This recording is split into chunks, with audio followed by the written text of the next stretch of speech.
मंत्री मोदी आज कोलकाता में देश की पहली अंडर वाटर मेट्रो का उद्घाटन करेंगे।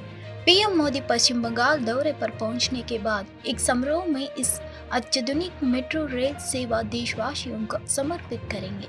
कोलकाता की अंडर वाटर मेट्रो का निर्माण हुगली नदी के नीचे कराया गया है। कुछ दिनों पहले रेल मंत्री अश्विनी वैष्णव ने कोलकाता मेट्रो रेल सेवाओं की समीक्षा की थी। यात्रियों के लिए पूरी तरह बनकर तैयार हो चुकी अंडर वाटर मेट्रो रेल को प्रधानमंत्री बुधवार को देश को समर्पित कर देंगे।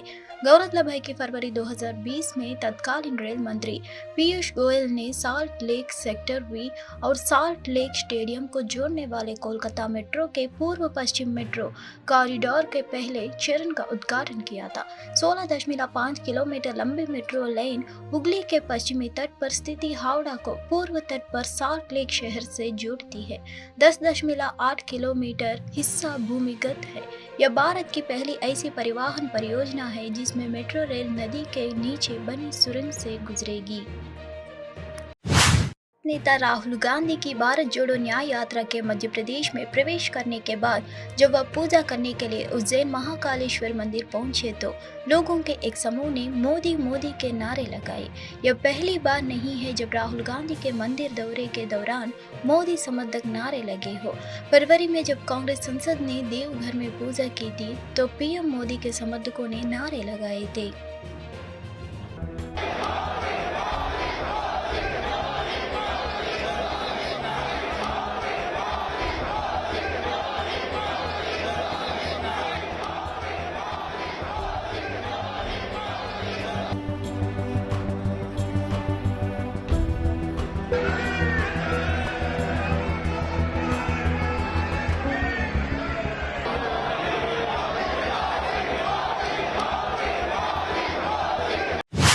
पार्टी की छात्र शाखा केरल छात्र संघ ने 18 फरवरी के साथ ही छात्र सिद्धार्थन की मौत की सीबीआई जांच की मांग करते हुए राज्यव्यापी शिक्षक बंद के हिस्से के रूप में 5 मार्च को सचिवालय तक विरोध मार्च निकाला। 5 मार्च को पुलिस द्वारा प्रदर्शनकारियों पर लाठीचार्ज करने के बाद केएसयू ने राज्यव्यापी विरोध प्रदर्शन का आह्वान किया। पुलिस ने केएसयू कर्मचारियों के खिलाफ पानी की बिछोरी का इस्तेमाल किया। केरल पशु चिकित्सा और पशु विज्ञान के द्वितीय वर्ष के छात्र जेएस सिद्धार्थन को 18 फरवरी को मृत पाया गया था और उनकी मृत्यु से पहले कथित तौर पर 3 दिनों तक उन पर क्रूर हमला किया गया था।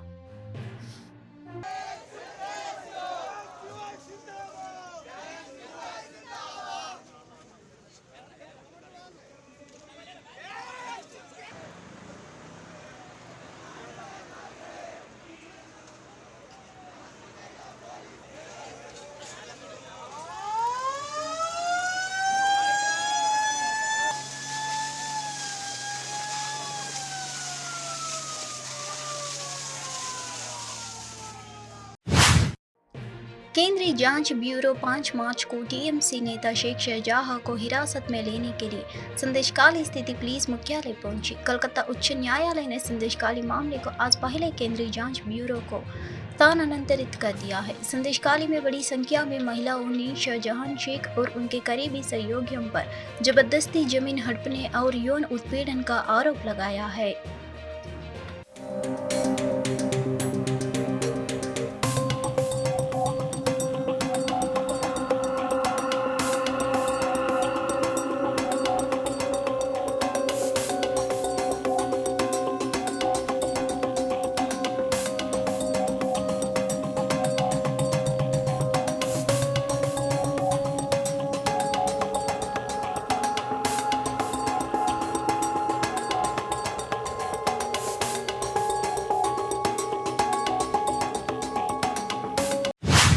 अमेरिका के पूर्व राष्ट्रपति डोनाल्ड ट्रंप ने सुपर ट्यूसडे प्राइमरी इलेक्शन में जोरदार जीत से शुरुआत की है।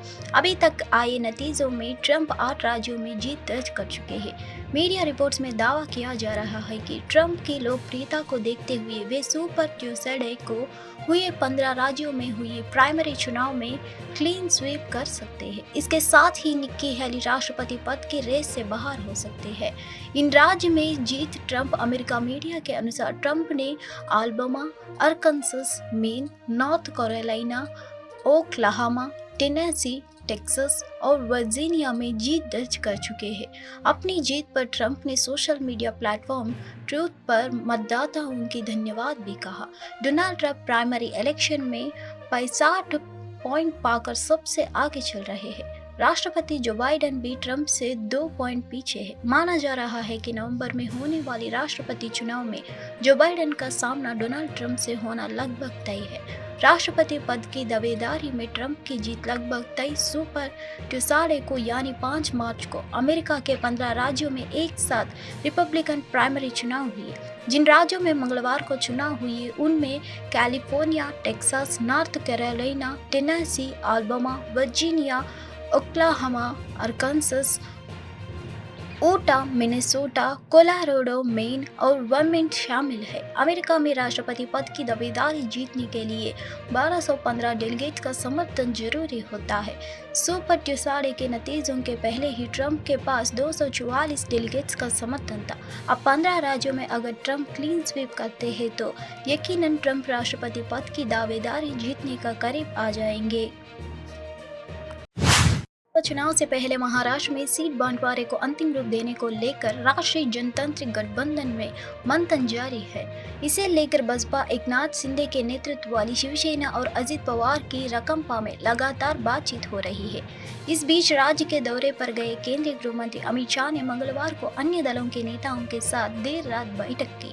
सूत्रों के मुताबिक जल्द ही मामले में सफलता मिल सकती है। पार्टी सूत्रों ने बताया कि बैठक रात करीब 10 बजे 15 मिनट शुरू हुई है। शाह ने पहले 30 मिनट तक बसपा नेता और उप मुख्यमंत्री देवेंद्र फडणवीस की मौजूदगी में उप मुख्यमंत्री अजित पवार के साथ चर्चा की। अगले 50 मिनट तक गृह मंत्री और मुख्यमंत्री शिंदे के बीच बातचीत हुई। दरअसल राज्य की 48 लोकसभा सीटों में से बसपा 30 सीटें चाहती है। पार्टी का लक्ष्य लोकसभा चुनाव में 370 सीटें जीतने पर है। पार्टी का फोकस एनडीए को 400 के अखंडे तक ले जाने पर है, अपने दोहरे लक्ष्यों को हासिल किया जा सके। सूत्रों ने कहा कि पार्टी शिवसेना के लिए 12 और एनसीपी के लिए 6 सीटें छोड़ने का तैयार है। हालांकि साथी दल इससे खुश नहीं बताए जा रहे हैं। संयुक्त किसान मोर्चा के मुख्य जत्थेबंदियों बेकेयू उग्राहा क्रांतिकारी किसान यूनियन और बेकेयू डकोमदा ने मंगलवार को पटियाला के हुड्डा ग्राउंड में एक विशाल रैली की। इस मौके पर बड़ी संख्या में जुटे किसानों ने केंद्र सरकार के खिलाफ जमकर नारेबाजी करते हुए एमएसपी की कानूनी गारंटी समेत बाकी सभी मांगों को जल्द पूरा करने की अपील की। मांगों को पूरा न होने पर आंदोलन तेज करने की चेतावनी दी गई। उधर किसान नेता तेजवीर सिंह ने कहा कि आज यानी 6 मार्च को पूरे भारत के किसान दिल्ली के जंतर मंतर की ओर शांतिपूर्वक मार्च करेंगे। मार्च के लिए मध्य प्रदेश, राजस्थान और बिहार के किसानों ने दिल्ली जाने की पूरी तैयारियां कर ली है। बता दें कि किसानों के ऐलान के मुताबिक पंजाब और हरियाणा को छोड़कर बाकी राज्यों के किसान 6 मार्च को शांतिपूर्ण ढंग से दिल्ली कूच करेंगे। किसान नेता डॉक्टर दर्शनपाल सिंह ने कहा कि केंद्र सरकार की ओर से किसानों की मानी गई मांगों को तुरंत लागू किया जाए। इनमें एमएसपी की कानूनी गारंटी व खरीद, किसान मजदूरों की कर्ज मुक्त, लखीमपुर खीरी कांड के आरोपियों को सख्त सजा देने, किसानों पर दर्ज केस वापस लेना शामिल है। रैली की मंच से संयुक्त किसान मोर्चा की तरफ से 14 मार्च को दिल्ली के रामलीला मैदान में होने वाली किसान महापंचायत में भारी संख्या में शामिल होने की घोषणा की गई। इस मौके पर किसानों ने जुलूस की शक्ल में त्रिपुड़ी बाजार में डीसी ऑफिस तक रेश प्रदर्शन किया है। राष्ट्रीय जनता दल के नेता और बिहार के पूर्व उप मुख्यमंत्री तेजस्वी यादव ने 5 मार्च को पूरे देश को अपना परिवार कहने पर प्रधानमंत्री नरेंद्र मोदी की आलोचना की। उन्होंने कहा कि पीएम मोदी को गरीबी, बेरोजगारी और निवेश के वास्तविक मुद्दों पर बोलना चाहिए। 80 करोड़ लोग गरीबी के सामना कर रहे हैं, 100 करोड़ लोग बेरोजगार हैं और 120 करोड़ लोग महंगाई से जूझ रहे हैं। हर कोई दुखी है, फिर भी वो सबको अपना परिवार कहता है। मुद्दों पर चर्चा होनी चाहिए। उन्हें बताना चाहिए कि कितने लोगों को नौकरी मिली और क्या उन्होंने बिहार में गरीबी दूर करने और निवेश लाने के लिए काम किया है। उन्हें लोगों से मुद्दों पर बात करनी चाहिए, तेजस्वी यादव ने कहा है।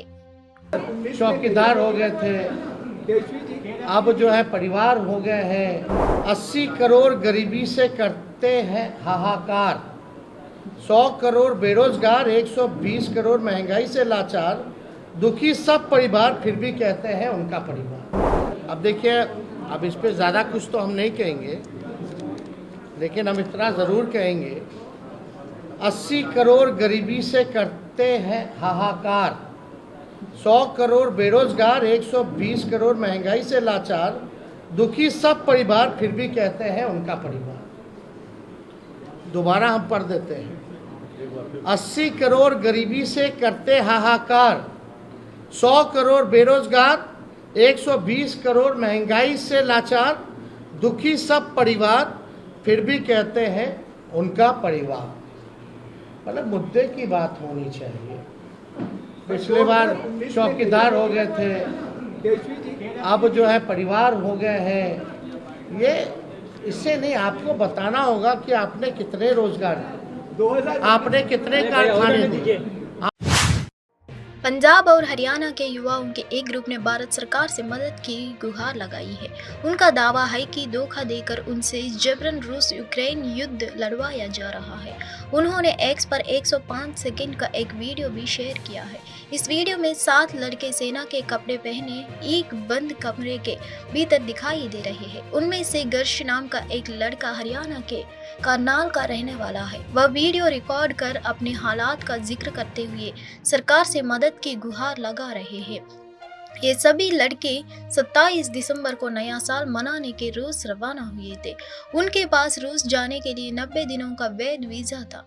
उनके बाद एजेंट उनको बेलारूस ले गया। लड़कों का कहना है कि उनको ये बात नहीं पता था कि बेलारूस जाने के लिए भी उनको वीज़ा की ज़रूरत होगी। बिना वीज़ा के बेलारूस पहुंचते ही एजेंट ने उनसे पैसे लेकर वहीं छोड़ दिया है। इसके बाद पुलिस ने उनको पकड़कर अधिकारियों को सौंप दिया है।